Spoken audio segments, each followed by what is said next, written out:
Por muito tempo, esses cargos, né, eles eram de livre indicação e nomeação por parte dos gestores, certo? Então, o prefeito assumia e aí colocava ali quem bem entendesse, né, nos cargos comissionados, né? E a Constituição de 88, ela traz a questão do concurso público, né? E traz a criação dos cargos comissionados de livre nomeação e indicação pelo gestor. E aí, assim, existia uma verdadeira festa da uva, porque o gestor chegava a assumir a cadeira e começava a nomear os seus apaniguados, os seus parentes, os seus amigos, né? Os seus familiares, que acabavam não trabalhando, era uma forma só de remunerar esse pessoal, né? E o Ministério Público aqui tem uma luta histórica, né, defendendo o princípio, a aplicação do princípio da moralidade na nomeação e quando fosse nomeado esses cargos. Até então a gente não tinha uma lei, a gente ainda não tem uma lei que discipline isso, que estabeleça, olha, é proibido nomear político, parentes, né? Não existe uma lei. Mas essas ações que o Ministério Público deu entrada, inclusive é uma ação, pelo que me consta, uma ação até do Rio Grande do Norte, né? E isso foi dado entrada a nível Brasil, sempre defendendo o princípio da moralidade, o princípio da eficiência. Isso chegou no Supremo Tribunal Federal, certo? Essa discussão, né? Porque algumas situações causavam grande repulsa social, grande questionamento. Pô, tá nomeando o filho não sabe fazer nada, né? Sempre via como você está vindo aqui, né, questionar, né, isso aí sempre a sociedade reclama, né? E o Supremo Tribunal acabou baixando uma súmula vinculante, a súmula vinculante número 13, né, que proíbe a nomeação de parentes, cônjuge, até o terceiro grau, né, colateral por afinidade, seja do gestor, ou seja de pessoa que tenha, né, um cargo ou uma função na administração pública, né? Então, nenhum desses parentes podem ocupar um cargo comissionado, certo? E aí, quando do julgamento dessa súmula, houve alguns votos divergentes, né, dizendo assim, olha, mas tem os cargos do primeiro escalão. O que são os cargos do primeiro escalão? São os secretários, os ministros, né, que ocupam os ministérios na administração pública federal, e os secretários a nível estadual e municipal, né, que não poderiam se enquadrar na súmula. Essa discussão não constou na redação da súmula. Se você for pegar a súmula vinculante ela não é uma lei, mas deve ser obrigatoriamente respeitada pela administração pública, certo? Se você olhar a redação da súmula vinculante, não tem essa exceção. Então, diz que nomeação de cônjuge para qualquer cargo na administração pública viola a Constituição Federal, certo? E aí começou assim uma discussão nos âmbitos dos tribunais, né? Se haveria de ser aplicada a súmula na literalidade, certo? Ou a súmula com a exceção que foi feita quando do voto do julgamento da súmula, né? Olha, o ministro tal fez uma ressalva, né? Não consta na redação, mas tem essa ressalva, certo? E aí você tem, digamos, a jurisprudência hoje dividida, né? Você perguntar, não, fizeram a súmula da súmula, não.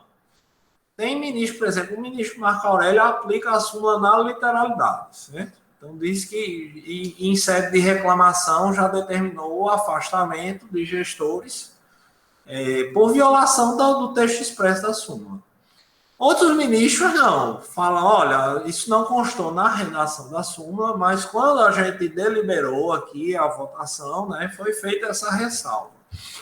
E autoriza a nomeação desses parentes, dizendo que não é um caso de nepotismo, certo? Então, hoje, digamos, tem essa divisão jurisprudencial, certo? Pela possibilidade ou pela impossibilidade. Aqueles que defendem a possibilidade, né, que entendem pela possibilidade, e principalmente os órgãos de controle, como o Ministério Público, né, começaram a dizer o seguinte, né, falaram, olha, o Supremo abriu a possibilidade de ser nomeado um parente, né, do gestor para ocupar um cargo do primeiro escalão. Então, o prefeito, ele chegou na prefeitura, lá na administração pública, ele pode nomear um secretário que seja seu parente, porque foi feita a ressalva lá na discussão da súmula. Só que, né, esse parente, embora seja parente, ele tem que ter uma qualificação técnica, né? Então, assim, os órgãos de controle que entendem pela possibilidade de nomeação de parentes para ocupar esses cargos do primeiro escalão, segundo escalão para baixo, não pode nomear. A aplicação literal da súmula, sem a ressalva que foi feita quanto do julgamento, certo? Mas os órgãos de controle falaram, olha, tem essa exceção, certo? Tem exceção, pode nomear um parente. Só que esse parente tem que ter a qualificação técnica, ele tem que saber minimamente o que ele vai gerir ali, o que ele vai fazer na pasta. Não pode, assim, não, é um parente, um garoto de 16 anos que não é alfabetizado, vai poder ocupar um cargo público, vai poder gerir a pasta de secretaria, sei lá, do Rio Grande do Norte, né? Comandar aí um orçamento milionário, ou, enfim, uma pessoa que nem terminou a faculdade, né, numa pasta de obras, que não sabe nada de obra, não sabe nada de engenharia, como é que essa pessoa vai administrar uma pasta? Tudo bem, é parente, pode nomear parente, mas essa pessoa não tem capacidade técnica para ocupar aquele cargo. Então, hoje, certo, o que a gente vê é o seguinte, né, como é que está a discussão do nepotismo, certo? Existem órgãos de controle, o promotor de uma cidade A, o promotor de uma cidade B, um tribunal de contas, que entende que não pode ter nomeação, e aí aplica a súmula na sua literalidade. Existem órgãos de controle que entendem que pode ter nomeação de parentes no primeiro escalão, segundo escalão para baixo não pode ter. Sendo que, né, essa pessoa teria que ter uma qualificação técnica. E aí, para quem segue essa corrente, né, que vem assim sendo majoritária, vem ganhando força, né, nos tribunais, enfim, nos julgados, né, de não afastar esse parente pelo simples fato de ser parente, né, a discussão hoje gira quase esses requisitos técnicos para se ocupar o cargo, né? Já teve colega que nos procurou e falou, mas tem uma resolução, tem um critério objetivo, a pessoa tem que ter um número determinado de especializações, né? Tem que ter tantos anos de serviço na atividade empresarial, né? E aí, assim, não tem um critério objetivo, certo? Não existe um critério objetivo. Por quê? Porque pode ser uma pessoa secretária de obras, então pode ser que a pessoa seja um engenheiro. Pô, o engenheiro ele tem qualificação técnica. Mas pode ser que ele seja um administrador de uma empresa com vasta experiência no mercado, né? Que, enfim, que tenha trabalhado em empresas de obras públicas, né? Ele seja um grande administrador, que ele não seja da área, digamos, propriamente dita, né? Mas tenha um conhecimento que possa gerir aquela pasta, enfim, de recursos humanos, de orçamento público, né? Então, assim, digamos, tem 3 faixas, né? A pessoa que, de fato, tem uma especificação com uma qualificação técnica para gerir aquela pasta. Pode ser que ele não tenha qualificação técnica, mas ele trabalhou em grandes hospitais, é um especialista em RH, né? Você veja, um ministro da saúde, né? Ele não é um profissional da área de saúde, mas é um general, com muitos anos de experiência, sem entrar na questão do mérito do governo federal, né? Mas tem conhecimento em logística, enfim, ele consegue colocar dentro do staff dele ali outros profissionais da área de saúde que vão lhe subsidiar e ele vai ser um tomador de decisão, né? Tendo apoio científico ou técnico da área que ele consegue gerir uma pasta, né?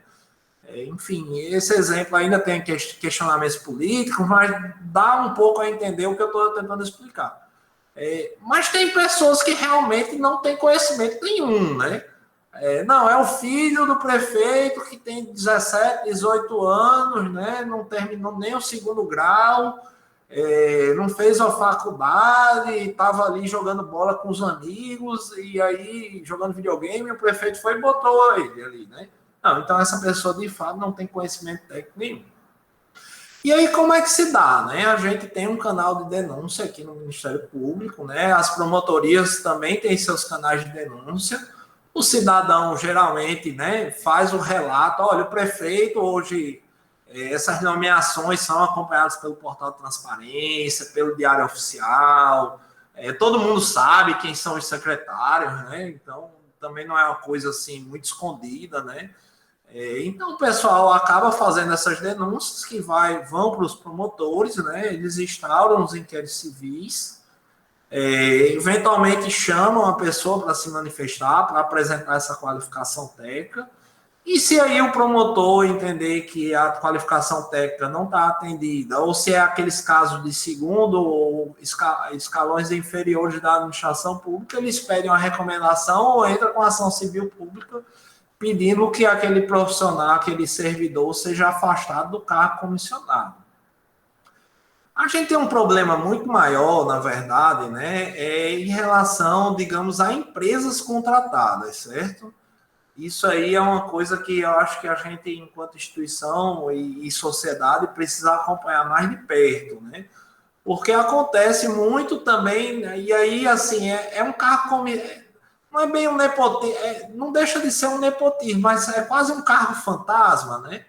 Então, a administração pública contrata uma empresa terceirizada, né? De limpeza, de reprografia, de vigilante, né? A administração pública pode terceirizar alguns serviços que não sejam da área fim, né? E aí, nisso, na folha da empresa, acaba entrando ali os parentes, os amigos, né?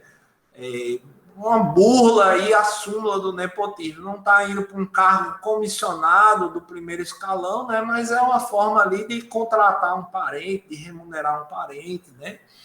Esse é um problema realmente que a gente vem tendo, vem olhando, né? Mas acaba que, por outro lado, essa pessoa está na folha ali da terceirizada, mas não está num cargo de gestão estratégico da administração pública, coordenando a pasta, né? Em que pese poder ser colocado no estafeta, no lugar, né? Que só cumpra a ordem ali, seja do gestor ou do parente que está num cargo de uma terceirizada. Então, nós teríamos essas situações, né? Enfim, como nós dissemos, nós recebemos as denúncias e entramos, expedimos recomendações que esses servidores que ofendem, em que se verifica a ofensa à súmula vinculante 3, eles sejam afastados da administração pública. Temos essa questão da terceirização, que realmente é um problema, ou contratações de organizações sociais, contratações de cooperativas, né? São formas aí de você colocar os seus apaniguados dentro da máquina pública, sem muito controle, né? Como forma de remunerá-los, né? E é uma luta constante, né? Realmente. Porque, assim, muda o gestor, ele quer colocar os seus parentes, né? Existe muita cobrança. Olha, pô, eu sou seu parente, você agora está na máquina pública e por que você não vai arranjar um emprego para mim, né? Me ajude, me ajude, né? Torna um negócio de E a família, gente né? está sempre fiscalizando, controlando, é uma luta sem fim, né? Digamos assim, é uma briga de gato e rato, né? Porque a administração pública muitas vezes é um grande pote de ouro que você almeja conseguir. São muitos recursos públicos, recursos do povo, né, e que acabam sendo desviados para fins próprios, né, para enriquecimento ilícito dos gestores e de seus familiares, né. Doutor, objetivamente, o caso do nepotismo, ele pode implicar na perda do cargo pelo gestor público? Pode, assim, né, assim, veja só, essa súmula vinculante, ela desde 2008, né, então, assim, hoje não existe mais ninguém que diga assim, eu não sabia, eu não tinha conhecimento, né, eu fiz sem querer, certo? Realmente, assim, então, se houver uma ofensa direta... Tá me escutando? Acho que deu uma travada aqui. Deu uma gargalada aqui, né? Então, se houver uma ofensa expressa, né, isso aí pode caracterizar um ato de improbidade administrativa, né? Porque ele está ofendendo a súmula vinculante, enfim, está nomeando ali um amigo, enfim, né, para um cargo, inclusive se não entrar nessa questão, se for um cargo do segundo escalão, né? Às vezes nomeia mais de um, nomeia 5, 10 pessoas, então isso aí, essa nomeação de uma elevada quantidade de parentes para cargos, né, em que de fato não caberia a nomeação, isso aí caracteriza um ato de improbidade administrativa, que o gestor ele pode ser condenado no âmbito do TCE ou no âmbito do judiciário na ação de improbidade e ter seus direitos políticos suspensos, né, ser condenado à multa, né. Agora, assim, em relação a essas situações aí da capacidade técnica, né, que é um pouco subjetivo, não deixa de ser subjetivo, né, aí normalmente o Ministério Público faz assim, eles pedem uma recomendação, o Tribunal de Contas faz um alerta, né, para que o gestor, assim, não, foi comunicado, né, houve, por exemplo, uma decisão judicial, uma liminar determinando o afastamento, mas mesmo assim ele quis continuar correndo ali, né, por conta e risco, aquela nomeação, a permanência daqueles servidores.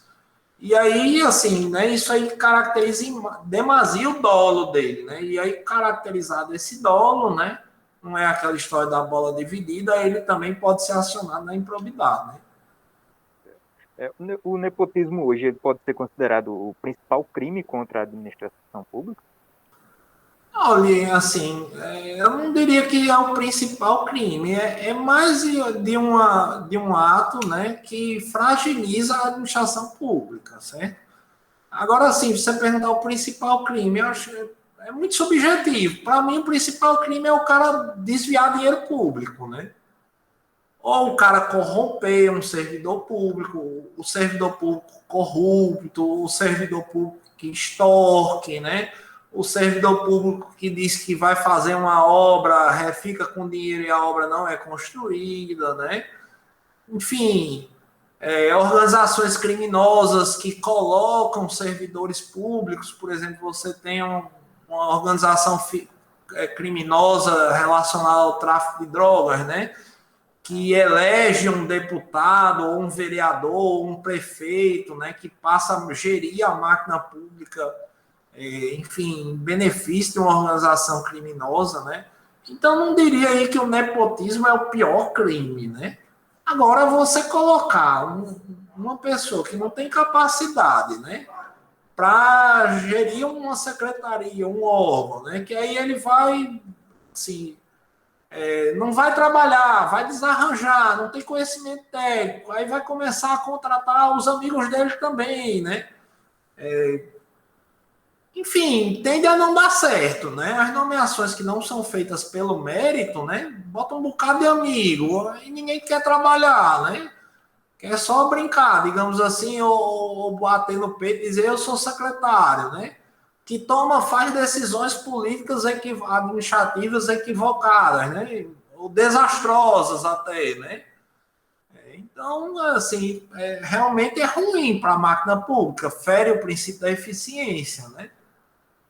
E aí o orçamento, às vezes, de vulto, milionário, com uma pasta dessa, né? Coloca tudo a perder, né?